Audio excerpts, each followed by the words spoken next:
Karen Kunc, who is the Cather Professor of Art at UNL. And she said she's going to run a very informal program, so I believe she's going to show us some slides.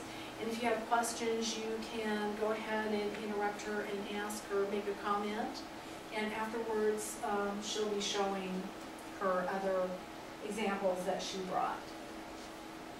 Great.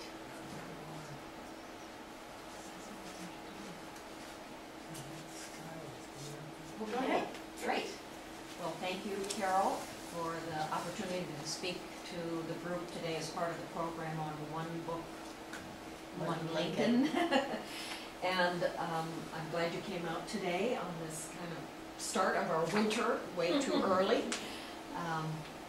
And I enjoy talking about my artist books, which is kind of an interesting sideline. I always call it a parallel diversion to my making of art in my printmaking form. So I like to show my slides and my information in a real grouping way of connections and associations of images rather than a chronological, so it gives me more interesting things to talk about. And when we're done, I do hope that you can stick around and actually have your hands on some of my book examples that I brought along. I think that's the real culmination of why I make these works, so that you can touch them and hold them and spend a few minutes and read the works as well. That's kind of the premise that I took for the start of my presentation, the idea of why make artist books.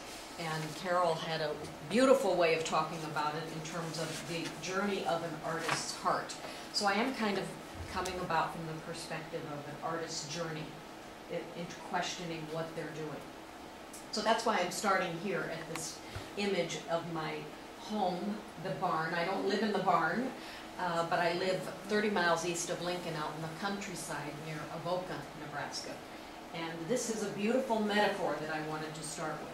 I don't know if we want to turn the lights down just a little bit. Yeah, I think especially the front, it looks the front one. And then we can, and I can see if I can follow my notes. We're talking about making artists' books and the journey through this metaphor, a very poetic metaphor that I'm using, which is about looking at this barn that I see outside my studio window. It's an old weathered barn. We don't use it, we don't keep animals. We're out in the countryside for kind of the isolation and the landscape. And my husband is a glass blower, so he has his studio on our acreage, and we're on the natural gas pipeline, so we can buy natural gas way out there, which makes blowing glass cheaper. So I'm the one that's the commuter coming in and out all the time to Lincoln. But what happens looking at these barns is going in. And it's a great metaphor for the inside space of looking inside a book, an artist's book. And here I'm kind of fascinated by this big gapping maw. The door fell down, the string broke, but you have this invitation to go inside that huge negative space. And when you get on the inside of the barn, it actually reverses itself. It turns into stars in a dark sky. So that kind of mental conception of switching the space and being able to see in a new way on that open interior.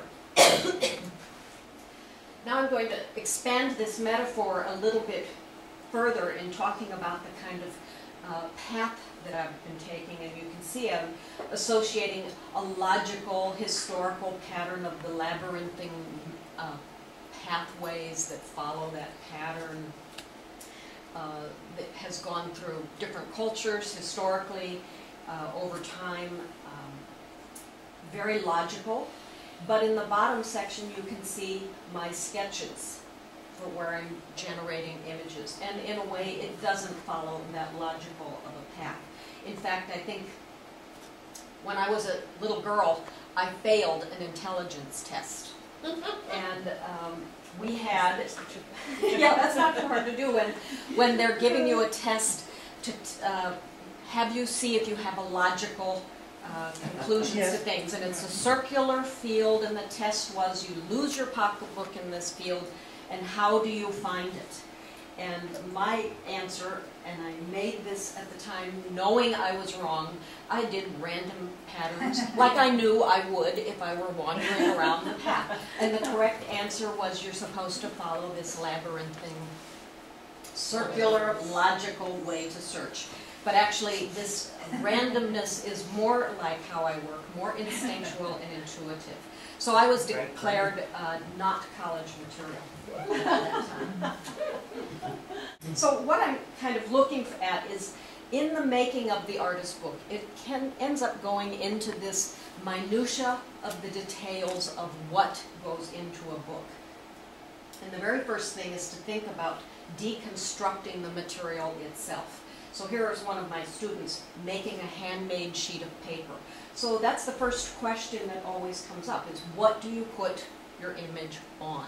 And paper, even as a printmaker, has become a quest for me to understand that very basic, honest material. I've even worked in a visit to Japan. I got to work a day in a Japanese paper-making factory in the cold water with this woman, where we picked out the specks of bark that were left in the cooked fiber. It's really a very tedious task, working in cold water where some of the bark pieces are as small as a sesame seed. So you have to really work at understanding all of that material, and then watching this transformation of that material from pulp in the vat to these thin translucent sheets, and understanding that this actually then is the basis, the start for where imagery is put onto. So in my works, very early on, one of the things that I've always honored is the honesty of the paper itself. I don't want to cover up everything. So here's a very special place that I saved in this marbled paper by using a mask, and then I put my little imagery in that little open space. So that idea of this openness, of recognizing that base material. This is a sketch. Everywhere I go, I'm always looking in the museums and churches and libraries that I'm visiting as I'm a traveler, to see the artifacts, the books over time. Who has used them? How are they depicted? This actually is a sketch from a manuscript book from Iceland. It was in their national library, and you can see all those strange spaces are actually the openings where the thread went through. And the thread had been worn away. It wore open these great big unusual looking holes in the page, which I actually think then is a really, by action of humans' hands turning those pages and wearing open these shapes, then it's the real indication of the use over generations of, and the importance of that manuscript. But that idea of the sequencing, the handling, the movement, it certainly ends up as ideas that I've expressed in my art prints as well. So this is actually a print. It's maybe about 90 inches long, so half the size of what we're seeing on the screen there. And it references that same kind of movement of looking at pages and books and sequences, kind of stretched out and almost mapped like an architectural blueprint. This print is called Inner Sanctum.